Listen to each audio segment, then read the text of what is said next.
بلکہ بندگی جو ہے وہ مکمل غلامی کو اختیار کرنے کا نام ہے،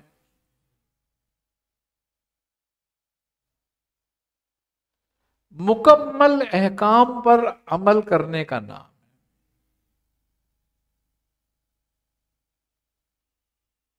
اب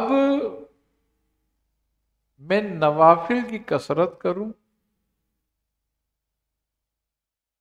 اور فرائض کو ترک کروں،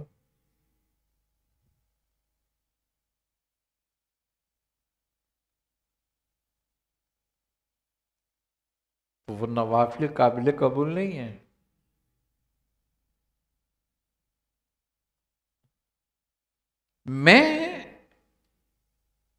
میرے ذمے حقوق اللہ ہے، حقوق العباد ہے،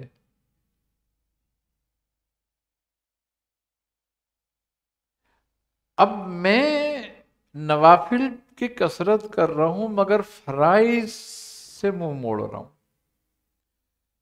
تو اس کا مطلب یہ ہے کہ میں عبادت اپنی خواہش سے کر رہا ہوں، اللہ اس کے رسول کے حکم سے نہیں کر رہا۔ اور جو عبادت اپنی خواہش کے ساتھ ہوتی ہے وہ کبھی قابل قبول نہیں ہوتی، اس کا فائدہ نہیں ہوتا، وہ صرف دنیا کو دکھانے کے لیے ہوتی ہے، اس میں دکھاوا ہی ہوتا ہے کیونکہ نفس کی خواہش اس میں موجود ہے۔ خوبی کی بات یہ ہے کہ تم اس کا تجزیہ کرو لوگوں میں کہ ان کو فرائض، جبکہ فرائض مختصر ہیں، وہ ادا کرنے میں مشکل آتی ہے، نوافل ادا کرنے میں آسان ہوتا ہے، چاہے وہ کتنا ہی مشکل ہو۔ کیوں؟ مشکل کو ادا کر رہا ہے، آسان کو چھوڑ رہا ہے، کیونکہ جو مشکل کو ادا کر رہا ہے وہ اس کے اپنے نفس کی خواہش ہے، اسی لیے وہ ان مشکلوں کو برداشت کر رہا ہے۔ جو آسان عمل کو چھوڑ رہا ہے وہ آسانی اللہ نے تیرے لیے پیدا کی تھی، تجھے حکم دیا اس کا آسانی کا، تیری آسانی کے لیے تجھ پہ وہ فرائض آسان رکھے ہیں، مگر وہ تجھے مشکل لگ رہے ہیں اس لیے کہ اس میں تعمیل کرنی پڑے گی۔ تو نفس جو ہے وہ تعمیل کو پسند نہیں کرتا، محکومیت کو پسند نہیں کرتا، یا حاکم بننا چاہتا ہے۔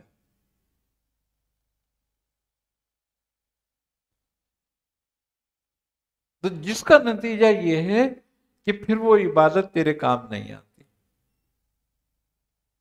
کبھی اس سے اخلاص نہیں پیدا ہوتا، کبھی اس کا نتیجہ باہر نہیں آتا، وہ ایسا ہی ہے کہ جیسا انڈا تو موجود ہے مگر وہ اندر سے خراب ہو گیا ہے، اب اس سے کبھی بچہ نہیں پیدا ہو سکتا، کبھی کھایا نہیں جا سکتا، وہ کسی مقصد کا نہیں ہے مگر انڈا موجود ہے۔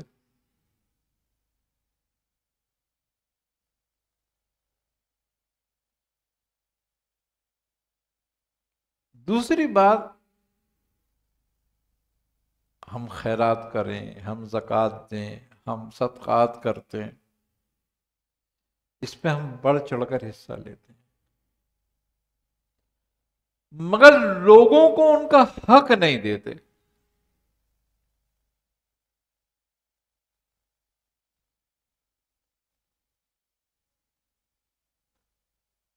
لوگوں کا حق دینا اول حکم ہے۔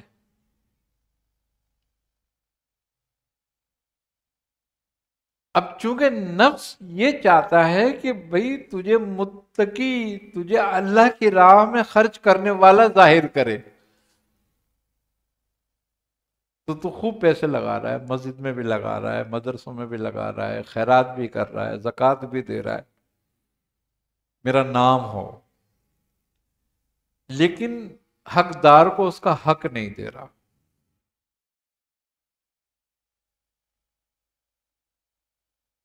حقدار کو حق دینا حکم ہے.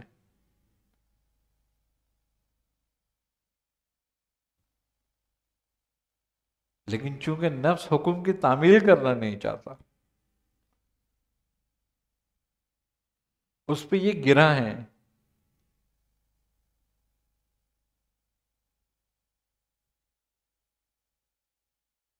مگر وہ تجھے وہ کام نہیں کرنے دے گا جو تیری خواہش ہے، جو اس نفس کی خواہش ہے کہ تو پرہیزگار نظر آ لوگوں میں، تو سخی نظر آ لوگوں میں.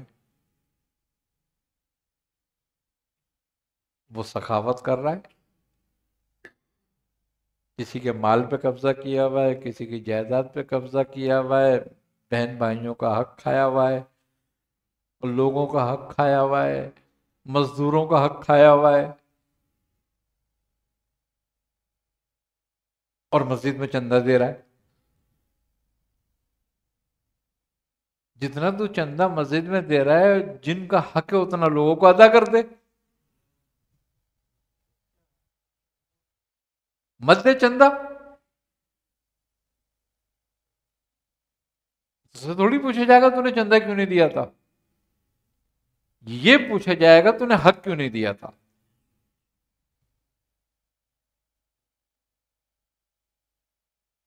تو اب یہ ایمان لانا، تو ایمان بھی وہ اپنے نفس کی خواہش کے مطابق ہے. تو جو چیز اپنے نفس کی خواہش کے مطابق ہے وہ اللہ پسند کیوں کرے گا؟ اللہ وہ چیز پسند کرتا ہے جو اس کے حکم کے مطابق ہے. وہ پسند نہیں کرتا جو تیری خواہش کے مطابق ہے.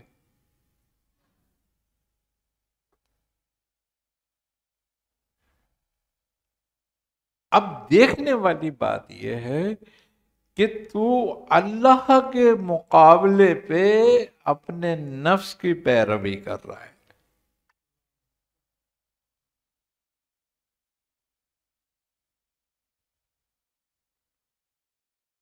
اور تو آخرت کے مقابلے پر دنیا بنا رہا ہے.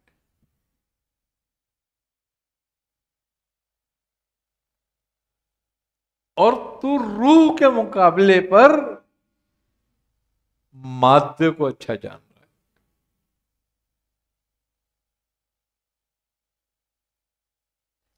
تو اب گویا یہ تیرا ایمان جو ہے اور یہ تیرے نیک عمل جو ہیں کیا قابل قبول ہیں؟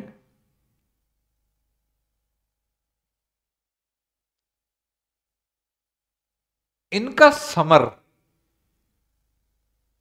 ثواب کی صورت میں تو ہوگا مگر معرفت کی صورت میں نہیں ہوگا.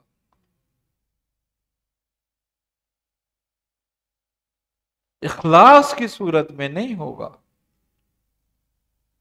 ذکر کی صورت میں نہیں ہوگا، اور تو حق کے ساتھ بھی نہیں ہوگا. اور جب حق کے ساتھ بھی نہیں ہوگا تو پھر صبر کی بھی ضرورت نہیں ہے.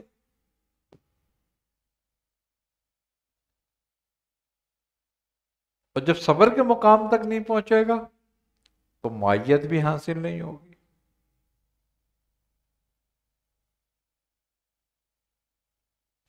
تو اہل ذکر سے ذکر مانگو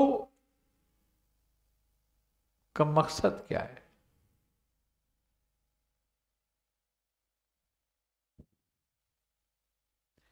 اہل ذکر سے ذکر مانگنے کا مقصد ہی یہ ہے کہ ان کی صحبت تجھے میسر آئے.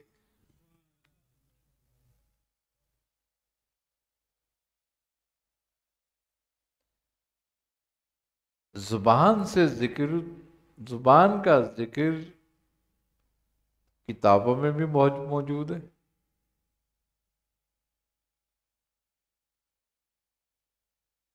لیکن اس سے نہ ذکر کی معرفت ہوتی ہے اور نہ ذکر کا حاصل ہوتا ہے. ذکر کی معرفت اور ذکر کا حاصل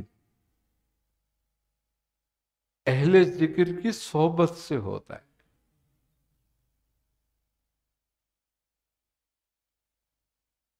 اس لیے حکم ہے کہ سوال کرو ذکر کا اہل ذکر سے.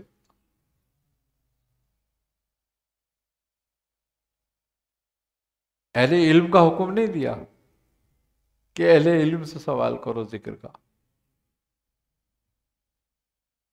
ان کا تعلق بھی نہیں ہے نا یہ. ان کا تعلق ہے جاننا.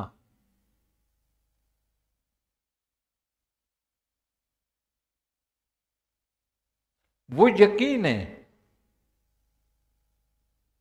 اور اہل ذکر عین الیقین ہے، حق الیقین ہے.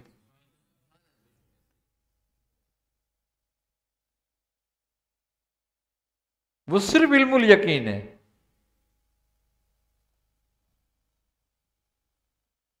یہ حق الیقین بھی ہے اور یہ عین الیقین بھی. اور ذکر میں حق الیقین اور عین الیقین کی ضرورت ہے، علم الیقین کی ضرورت نہیں.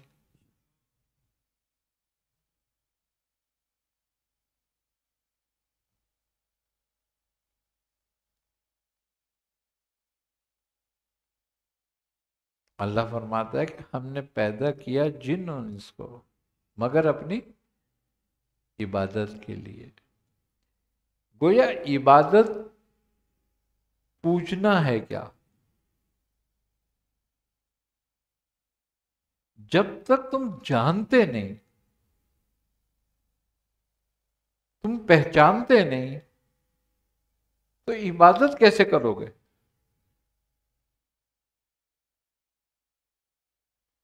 عبادت کے دو حصے ہیں. ایک عبادت جان کر کرنا، یہ عبادت احسانی. اور ایک عبادت بغیر جانے کرنا یعنی کہ تقلیدی.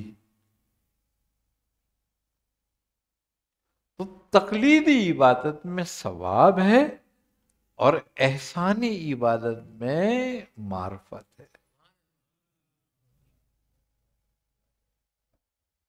انسان درجہ بدرجہ ہے.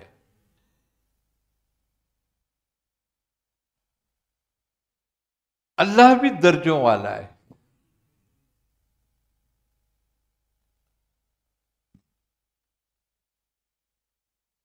تو انسان کو تقلید سے آگے بڑھنا ہے. اس نے تقلید سے آگے بڑھ کر عرفان حاصل کرنا ہے اور عرفان احسان میں داخل ہونا ہے. اور جو احسان میں داخل ہوا وہی داخل ہوا قائم ہے. والسابقون سابقون اولئک مقربون.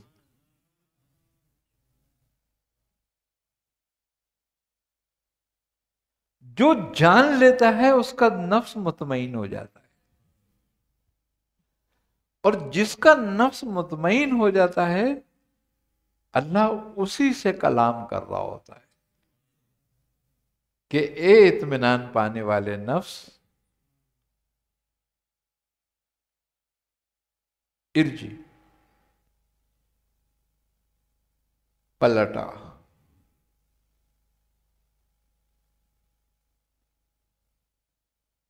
ہر چیز اپنے اصل کی طرف پلٹتی ہے.